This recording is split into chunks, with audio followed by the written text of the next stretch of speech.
महिलांना स्वयंरोजगारासाठी E pink रिक्षा योजनेचा विस्तार। पिंक रिक्षा योजना आता प्रत्येक जिल्ह्यात। राज्य सरकारची घोषणा। आषाढी निमित्ताने पंढरपूरला जाणाऱ्या भाविकांची गर्दी लक्षात घेता मध्य रेल्वेच्या 64 विशेष गाड्या। नागपूर मिरज अमरावती पंढरपूर खामगाव पंढरपूर भुसावळ पंढरपूर विशेष गाड्या। उद्या रात्री 11:45 सोमवारी सकाळी 5:15 रेल्वे आरक्षण बंद राहणार। PRS मध्ये अपडेट करण्याच्या कामामुळे 5.5 तास आरक्षण बंद असणार। मुंबईला पाणी पुरवठा करणाऱ्या तलावांमध्ये 10% पाणीसाठा। अपर वैतरणा धरणात सर्वाधिक 27% साठा तर तुळशी धरणात 10% इतका साठा।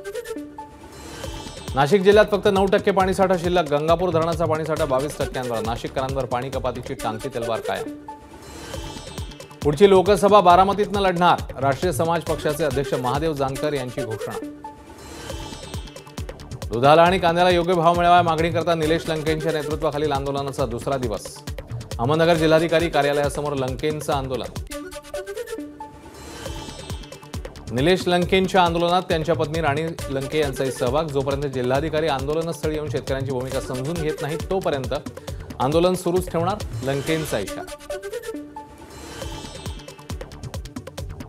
माजी मंत्री नितीन राऊत आणि विकास ठाकरेंनी केली दीक्षाभूमी परिसराची पाहणी। अंडरग्राऊंड पार्किंगसाठीचा खड्डा बुजवावा आणि आंदोलकांवरचे गुन्हे मागे घ्यावेत, राऊतांची मागणी।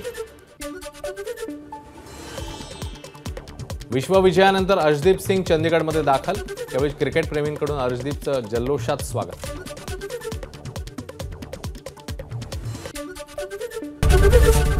एबीपी माझा, उघडा डोळे बघा नीट।